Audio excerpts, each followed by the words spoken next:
Hello, everyone. Thank you for attending Lab Design's webinar series on facilities and infrastructure. My name is Mary Beth DiDonna, and I'll be moderating this discussion. Thank you for joining Lab Design for this interactive webinar series as we discuss the basics of lab facility design, the critical importance of lab infrastructure, and the questions you need to ask when working with equipment manufacturers and suppliers. Welcome to this session, Simplify Safety, Solutions for Fume Hood Integration into Efficient Modern Labs. So with that, I'd like to introduce our speaker for this presentation. Casey Fulmer is the product specialist for fume hoods, furniture, and exhausters at Lab Conco Corporation.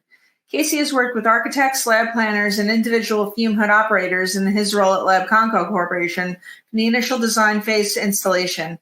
He has a Bachelor of Science in Mechanical Engineering from the University of Missouri, Kansas City. Casey, thanks for joining us. Well, thank you so much for that introduction. As was said, my name is Casey. I am the Fume Hood Product Specialist at Lab Conco, and I appreciate everybody for joining me for this webinar, specifically about solutions for fume hood integration into efficient modern labs. And today, what we're going to go over is a lot of things. We're going to start off just defining terms, making sure we're all on the same page on fume hoods, what they are, and what certain words mean that I will use throughout the presentation. Going to address the responsibility and risk assessment of the initial phases of certain designs that include fume hoods and the importance of that, especially how it relates to the fume hoods and how the lab is designed for the fume hoods based on the outcomes of that risk assessment. Also, going through that whole process has a lot of benefits. We'll talk about those as it relates to mechanical design. We're going to hit on the types of hoods that are beneficial in certain installations. Again, as it relates to the mechanical system of your building, as well as what to look for in an exhaust system associated with a fume hood. So we're going to cover all of that in this presentation. So I think we should just dive right in. What we're gonna, the objectives of this is to get you to understand the value of a completed risk assessment by the responsible party. It's very, very important. The results of a risk assessment as it relates to mechanical design and fume hood integration, understanding the types of mechanical systems associated with fume hoods and where they are commonly implemented. And then finally, as I mentioned in the overview, what to look for in an exhaust system for your specific installation. All of that to make sure that from start to finish, everything is buttoned up and relatively smooth. So starting off, just to make sure we're all on the same page, I love to start off with the what is a fume hood slide, because we oftentimes get requests for that are more like statements saying, Casey, I need a hood. And for me, when I hear a hood, I think of a fume hood as is pictured in this slide. But to all different users, a hood could mean something completely different. So just to define what we are talking about right now, it is a fume hood. It is an enclosure, a ventilated enclosure where you can safely handle toxic fumes, vapors, or gases, which are captured, contained, and then exhausted in some fashion. An important identifier for a fume hood is that it really only cares about the safety of the operator. So whoever's standing in front of the fume hood. Keep in mind that this is air that's passing through the fume hood and then it is exhausting. So anything on the inside of the hood will be exposed to what is on the exterior of the hood or in the space in the lab. So it's not going to offer any sort of sample or product protection. Just really only matters that whoever's using the hood does not come into contact with what might make them either sick or potentially die, depending on the type of hazard that's inside the hood. So that's what a fume hood is, and I'm sure everybody will say, yes, Casey, we know. So let's define some terms. The first one is face velocity, and that is measured at the face opening, and that's the speed of the air as it enters the hood, and it's measured in feet per minute. And now you kind of picture that like or imagine that in the same sense as like your car is, the speed of you traveling in your car is measured in miles per hour or something of the sort. It's the speed at a certain point, at one point. The other term I'd like to review is airflow. And that airflow term is the word that's actually the most commonly used in the industry, but what it's really related to is the volumetric rate. And that is the amount of air in volume that is pulled through the hood over time. So whereas phase velocity is speed at a single point, airflow or volumetric rate is the amount of air that is moving through the hood, which is really important because when you're designing a mechanical system, the volumetric rate is what you need to size your exhaust system and your supply system. It's measured in cubic feet per minute. Also, operating height, which is very, very simple. It's just the designed operation height of the sash. So how far from the work surface is the sash opened, and what is that designed for? It's measured in inches, very, very simple. And all of these terms are related to each other in this equation right here. Q, volumetric rate, equals V, velocity, times A, area. And so the reason why I review these is because a lot of decisions are made by all of these, sometimes individually, but ultimately made on all of these operating parameters are decisions that need to be made and affect the design of your building in all sorts of aspects greatly. So speaking of decisions to be made, this is a very important slide, and I'm not going to read everything that's up there. It's more for reference, but it's really important to understand that in a initial phases of a new renovation or new build with a lab space, that the correct people are aware of the responsibility that they have and the decisions that they have to make. For instance, face velocity is a safety decision and is the responsibility of the chemical hygiene officer for this facility that is going to be using these fume hoods. So this isn't a recommendation or or anything of the sort from me myself, but rather it's the law.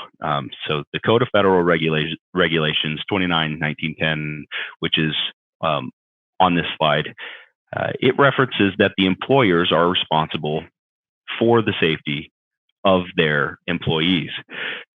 And so it also mentions the need for a chemical hygiene plan, which is essentially an assessment of all the potential risks that exist in this lab or will exist in this lab, what they are, what might happen if an incident were to occur, all the steps required to avoid this incident, and what to do if even all these steps were taken and an incident still occurred.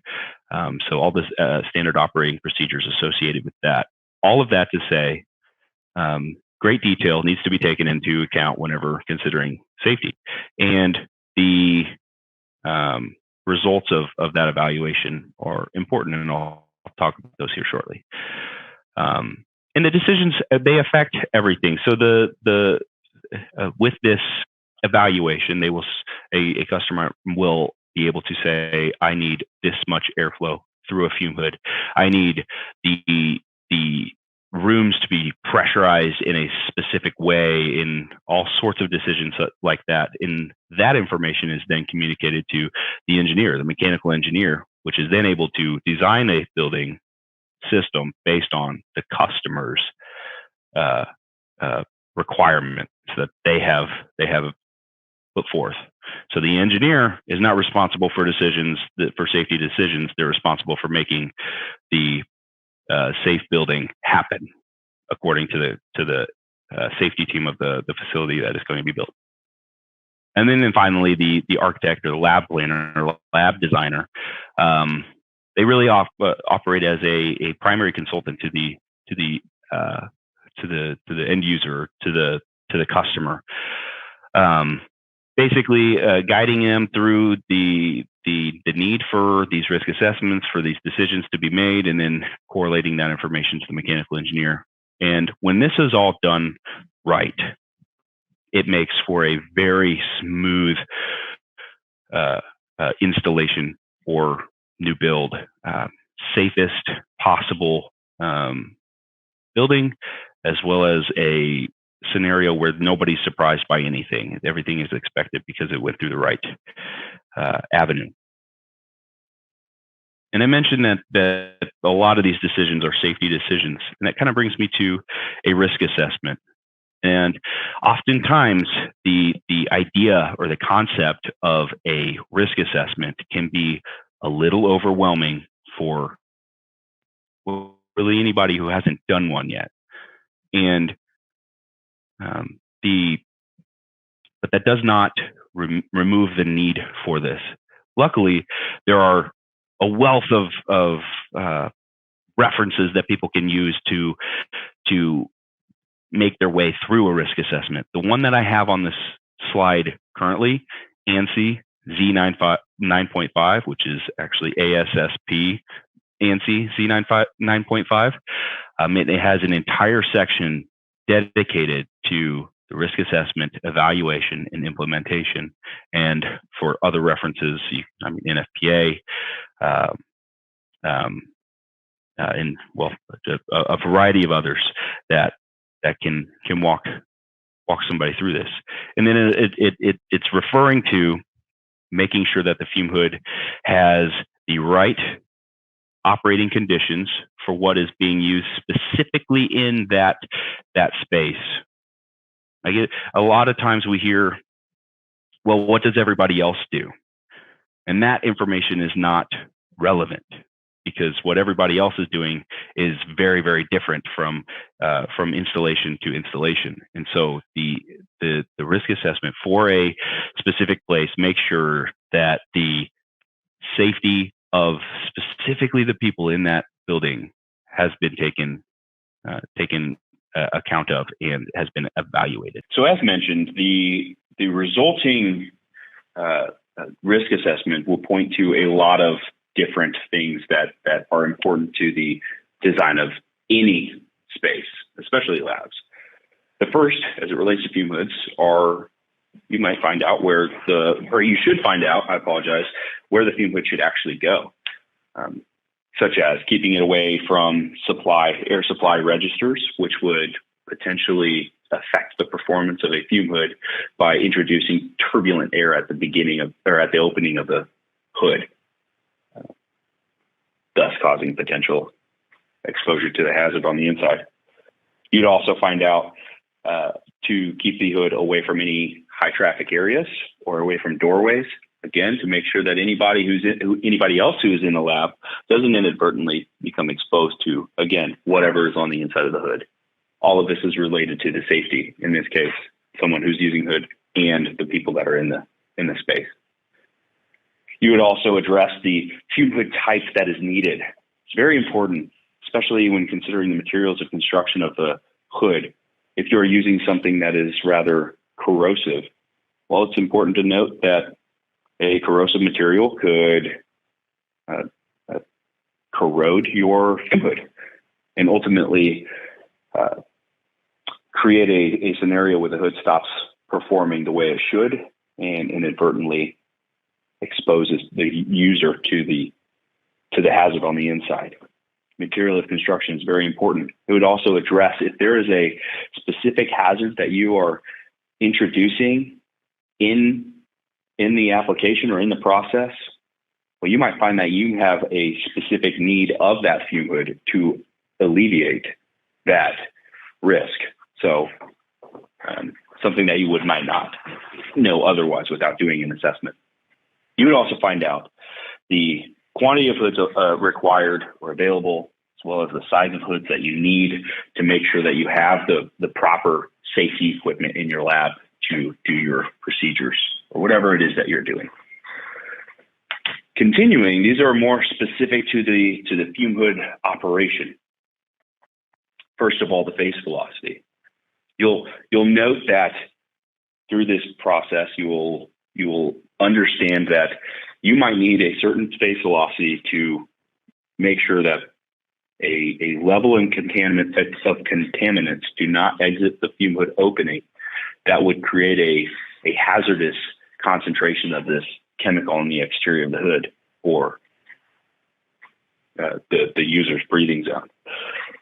Again, avoiding exposure to the chemical. Also, operating height.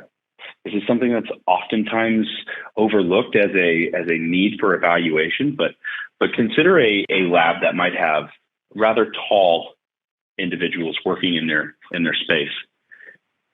These individuals might have complication dealing with or working within a fume hood that has a shorter opening, and so ergonomically it wouldn't make sense for them. That could be a hazard that you avoid by making sure your opening is a little higher. Contrary to that, you might have individuals who are a little shorter, and having a higher opening sash would not provide the most optimal barrier to protect from splashes or anything like that. So you might need a shorter sash opening. So although something that may seem pretty basic or pretty simple, could have effects on the safety of your fume hood users, the comfort of your users, but also the requirements of your mechanical system. And lastly, as we discussed in one of the earlier slides, the volumetric rate required to achieve these things, defined by the previous two risks that we have, or the outcomes that we have evaluated. And it's really important because you might have a lab space that has a required air exchange rate that is needed to eliminate or avoid the risk of, say, a hazardous or an ignitable level of flammable vapors in a lab space. And you need to make sure that you replace that air at a higher rate to make sure that that atmosphere does not reach those levels. All of that's extremely important because it affects every level of your building system. As well as what is the risk whenever the sash is closed. You can find out in this case, in doing the risk assessment, that you have the ability to turn down your hoods, if it's available, to a much smaller consumption of energy because hazards are not existent when either, say, people aren't in the building or the hood is closed. You would identify what as is often called the BAV minimum by doing this assessment. It also gives you a chance to evaluate what is called diversity. So the maximum amount of hoods that would ever be used at any given time. Instead of designing your lab for the assumption that all of the fume hoods are always going to be on, you can evaluate, well, we might find out that at any given time, no more than 80% of the fume hoods will be in use. And you might be able to reduce your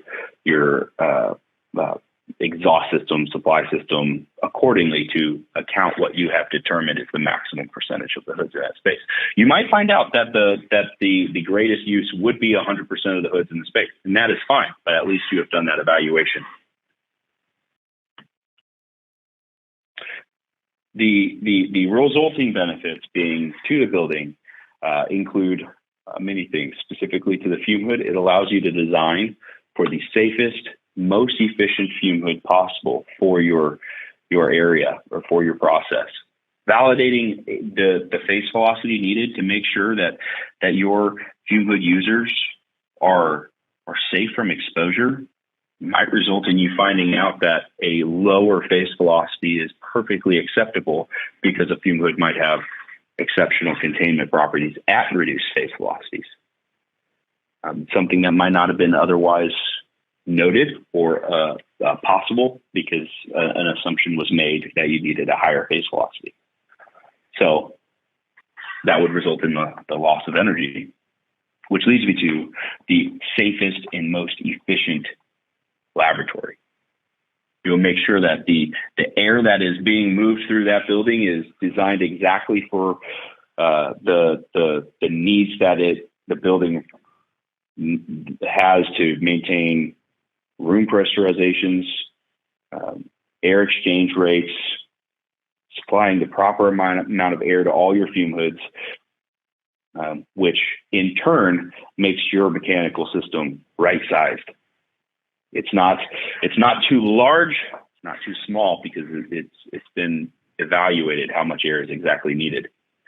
Instead of having these massive air handling units or systems that are sized to handle much more air than is actually required of the building, means spending a lot of money on systems that they didn't actually need had this evaluation been done.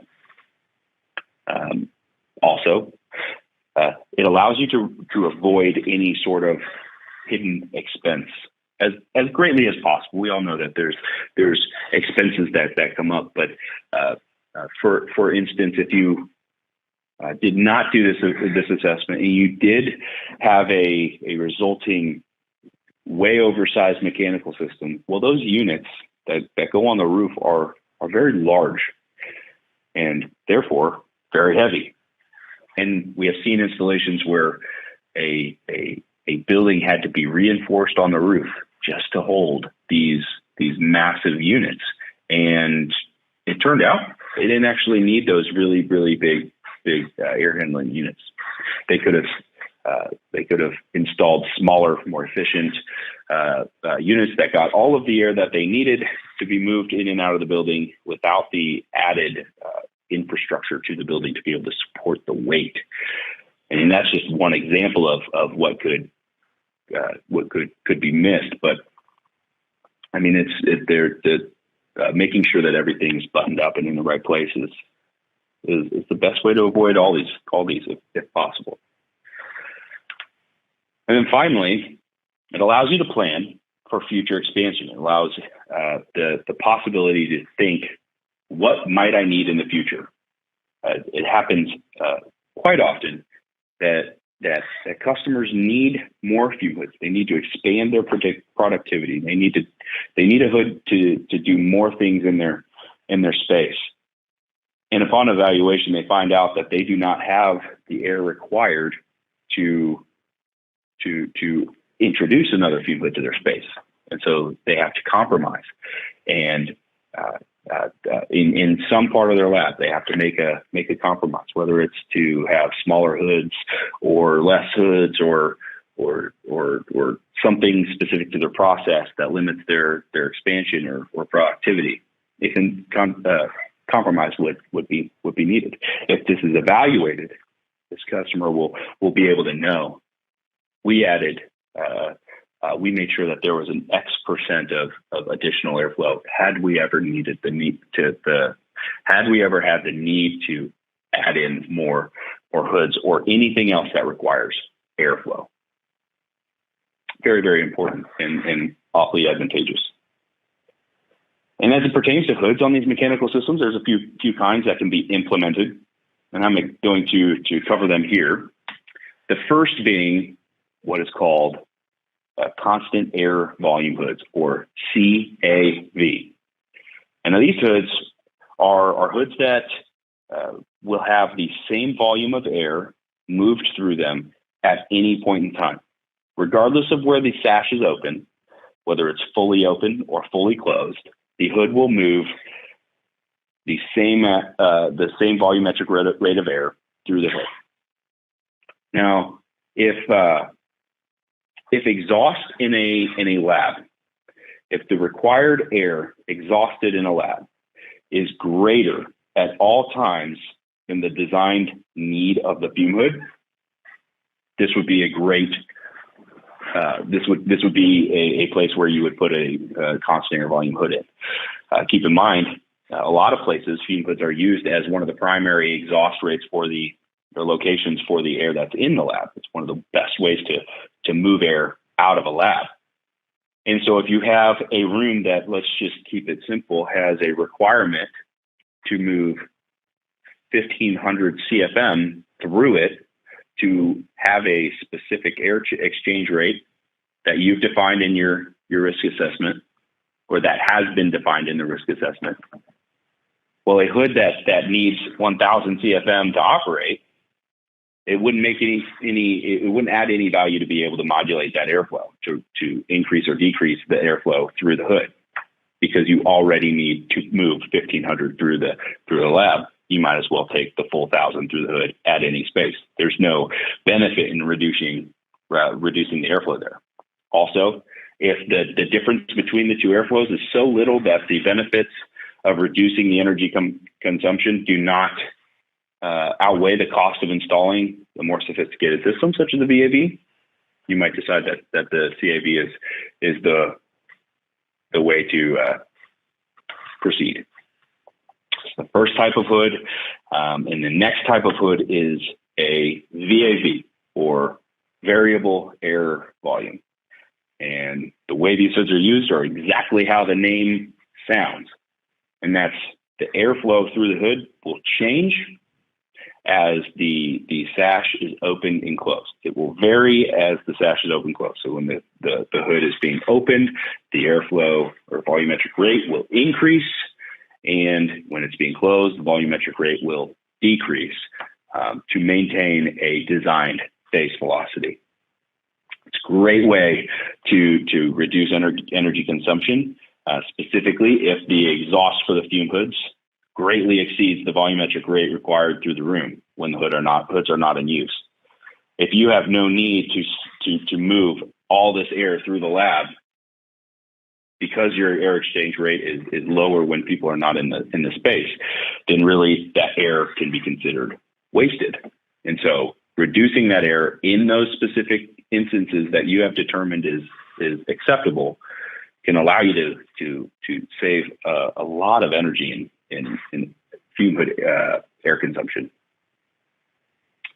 As is always the case, if risk is not introduced to the lab when the airflow is moved to a minimum, a VAV would be a great option. All of this is about keeping people safe, avoiding risk, and making a properly designed space as it pertains to fume hoods. The last type of fume hood that I'm going to cover here are ductless, or sometimes referred to as filtered fume hoods. And these are fume hoods that they have integrated filtration, oftentimes carbon filtration, that allow the hoods to be installed without any connected exhaust ductwork. So air will move through these filters. The chemicals would absorb to the carbon, and then clean air is then moved through the rest of the buildup and recirculated into the lab.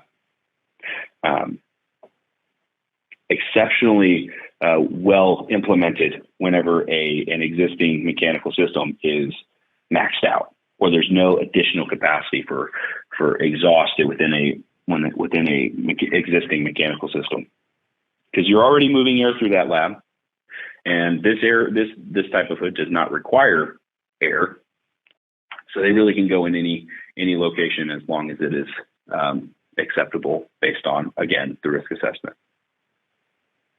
Also, if the required air exchange rate for the lab is already met by a few ducted hoods, then adding these filtered hoods can increase productivity, increase output, allow for greater processes without having any effect on your mechanical system. Your lab is already having the air exchange rate met, and now you have more hoods for your process. Keep in mind, these are best used when chemistry is predictable, because of the required compatibility with the carbon filters with what you are handling on the inside of the hood. For the right customer, they can really get them out of a bind.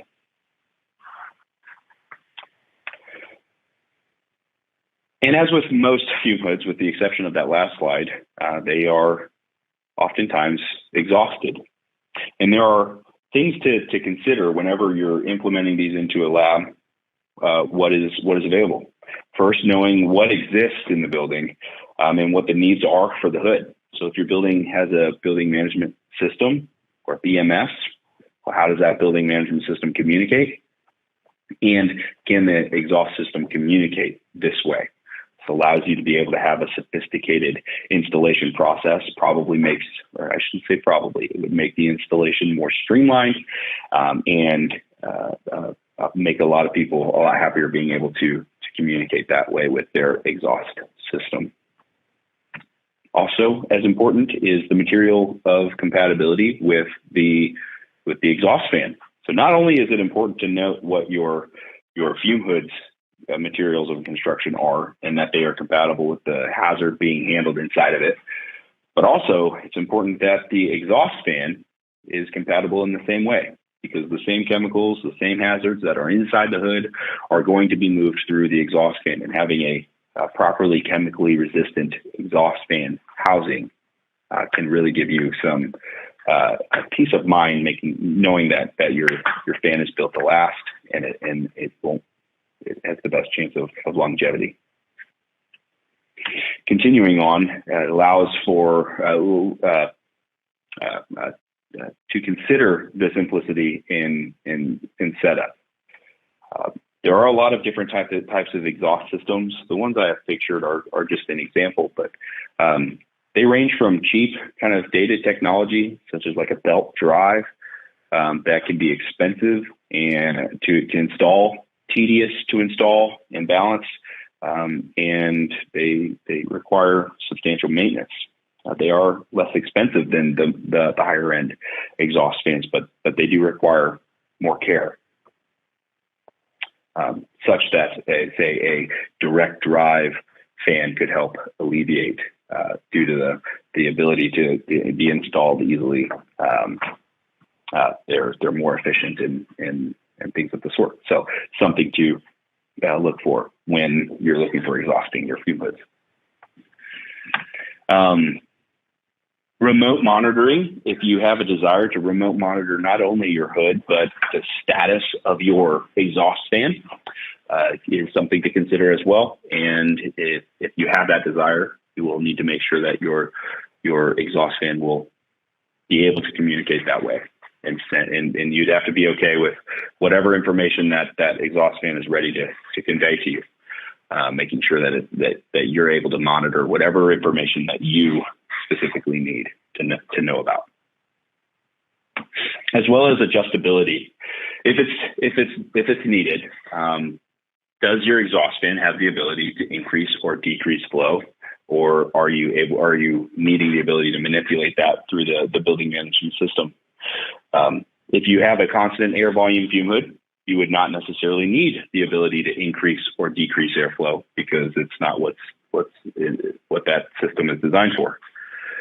But if you say had a lab that was allowed to have airflow go to a minimum, and the building management system could allow that condition to take place with your exhaust fan, your fan would need to be able to receive some sort of signal to be able to note that it needs to go down to a lower level. All things to consider on the exhaust side of the fume hood, which is all of this is just beneficial to making sure that the lab is safe, the fume hood is properly designed, the lab was efficiently designed, economically designed, and the exhaust system of the hood is such that you have the ability to achieve whatever it is you're looking to achieve as far as safety, monitoring, maintenance goes. When you consider all of these things, it leads to a really well-oiled machine, a system that runs very, very well. And being Lab Comco, we have a lot of ways that we can help. Fume hoods have been our bread and butter for over 87 years. We've been making fume hoods for a very, very long time, and we've developed exceptional expertise in the design, the operation, and implementation of these specific products, such that the products we offer, the fume hoods we offer, the widest range of what could be considered a high-performance fume hood, which is headlined by our extreme fume hood, which is in this picture located front and center. When it comes to safety and efficiency, you won't find a fume hood better suited to provide for both of those attributes than the one pictured here. Fume hoods are designed for really any and every mechanical system, just to make this process much simpler for defining than it would have to be otherwise, as well as having a line of robust ductless hoods. So all of the options that might be needed based on your evaluation, we're able to help in a very massive way. And then not only that, we also are a fume hood company, but we are a fume hood manufacturer, but we also make exhaust fans that highlight a lot of the beneficial features that you might need in your exhaust fan. It can be integrated into a building management system. The sizing is extremely easy, and it has just in general features that make it an ideal solution for not just installations on serving lab Conco fume hoods, but really any fume hood that you might have. All of the things that we talked about could be accomplished in one way or another. So that is what I have for this presentation. I hope this was beneficial for everybody listening, and I am prepared to take any and all questions that we have time for. Okay, great. Thanks very much, Casey, for a wonderful presentation. So at this point, we are about ready to move into the question and answer session of our webinar. And Casey has helpfully provided his contact info on the screen in front of you. So if you don't have a question right now, but you'd like to reach out to him after this webinar ends, his contact information is there. So Casey, thanks again for a great presentation. Let's jump right into our Q&A with the audience. This first question says, when evaluating hazards in the hoods, how does one account for a lab that has chemistry that is constantly changing? Yeah, so this sounds like it's based on if you're evaluating everything that is currently being used in a hood, how can somebody account for what might be used in the future? And to that, I would say just make sure that you have some flexibility with your exhaust system. If you find out you are going to have the need for a chemical that might have let's just say a lower occupational exposure limit, and you might need a higher face velocity to alleviate that or to reduce any sort of heat effect that might happen with new processes, you'll just need to make sure that your exhaust system isn't maxed out. I mean, every time you add a process, chemical, or introduce a new hazard within a lab, you will need to evaluate how that fits within your existing lab safety protocols. So doing your best to account for everything up front is one step, and then making sure you're set up for flexibility in the future is the next. All right, great. Thank you. Here's another question that says, if someone were to turn off their CAV hood, what should be taken into account regarding the mechanical system? So yeah, turning off the hood is something that usually isn't recommended because unless the hood is fully decontaminated and the mechanical system has backdraft prevention in place. However, we know that people turn off hoods all the time. So you'll just need to make sure that your pressurization within the room is not affected because fume hoods take a lot of air out of the room. And if you stop taking that air out of the room and you continue to supply the same amount of air within that room, you'll in turn create a positively pressurized space, which may or may not be a problem depending on how your building is set up, but just making sure that you are accounting for all of that from the supply to the exhaust. Okay, wonderful. Thank you. This next question says, in addition to VAV systems, can more efficiency be achieved with the use of automatic closing sashes? Yeah. Actually, I love that question. It makes me think I should have added something like that within the presentation. But to answer that a little more in depth, an automatic closing sash would be if somebody were to leave the hood and they forget to close a sash, which is supposed to be done as safe hood operation procedure, but if they forget to, the system within the hood closes the sash automatically, and if that hood is on a VAV system, it also will result in the mechanical system shutting down. So there's a couple of, or not shutting down, but turning down. But there's a couple of benefits there. One, you maintain negative pressure through the hood, which is really the safest way to handle that. Instead of turning off a hood and introducing hazards that way, you still have the hood on, but it is not pulling more air than is needed for the safety of the lab. So energy savings are a big one. And then with it automatically closing, if you were to have a VAV system and you did leave the hood open and you didn't have the need for it to be open, well, you're kind of bypassing the benefits of the VAV system. So with it automatically closing, it will automatically take the VAV system down to its minimum, and so your building is a lot more efficient that way. Great question. Okay, great. Thank you. I think we have time for a couple more questions here. This one says, I am aware that many customers end up using 100 FPM face velocities as a default for whatever reason. What points should be addressed to help push a customer toward a detailed evaluation?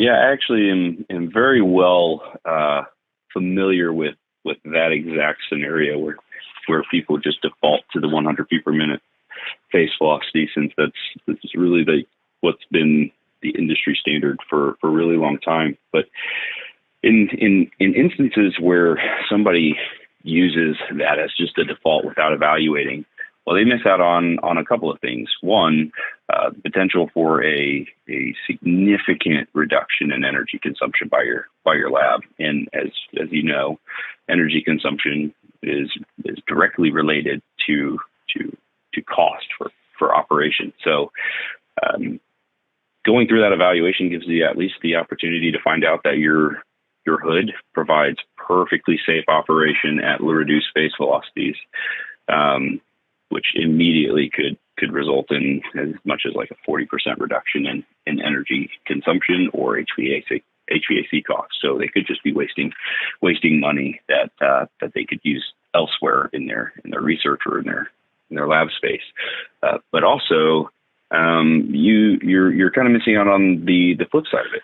Let's just say you find out that you need to pull more air through the hood to avert some other sort of hazard, whether it be concentration of a flammable vapor in a lab space or dilute heat that's building up inside the hood. You might actually need more face velocity. So you could actually, by making that assumption, be putting the hood user and those within the labs at potential risk for exposure.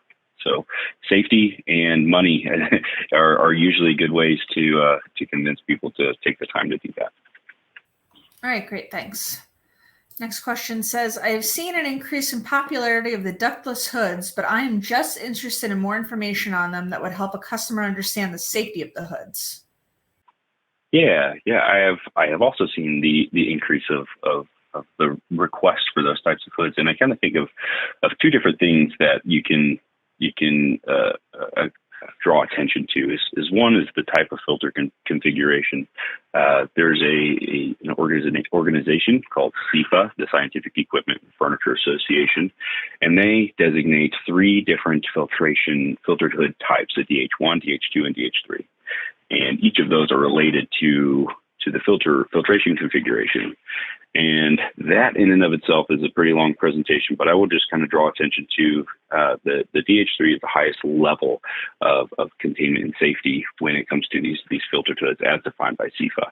And what that is you have a filter, a detection zone with an alarm, and then a fully redundant backup filter. So the secondary filter is the exact same type of filter, size, efficacy as the primary filter. And the benefit as far as safety goes with that is that the evaluation that everyone needs to do on the process and its compatibility with carbon filtration, it's primarily done on on that primary filter, because it's what is the protection or the stopgap to the breakthrough sensor.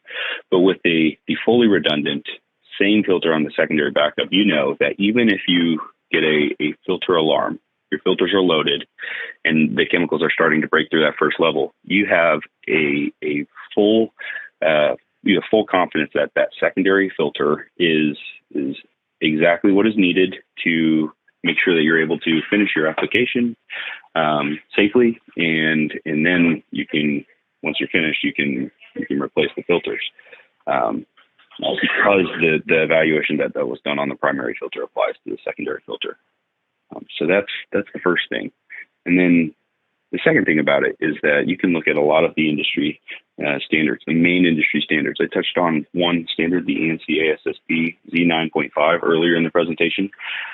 That standard addresses ductless fume hoods in the proper procedures to implementing them. So it's a little bit of an endorsement as to the application of those hoods, so long as it's done properly.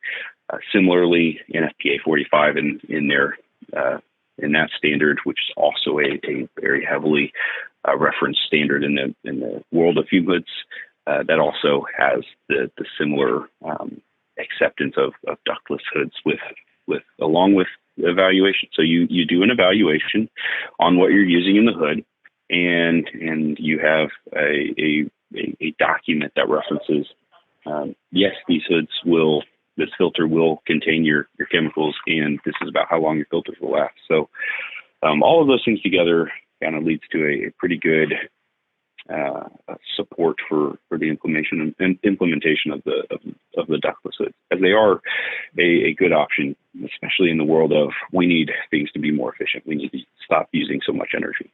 So that actually does bring us to the end of this webinar. On behalf of Lab Design, I'd like to thank Casey Fulmer for all of the hard work you put into this presentation.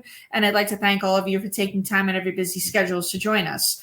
Once again, thank you to our sponsor, LabConco Corporation. Their support allows Lab Design to keep these events free of charge for our readers. Thank you all for being part of Lab Design's webinar series on facilities and infrastructure, and we hope you have a great day.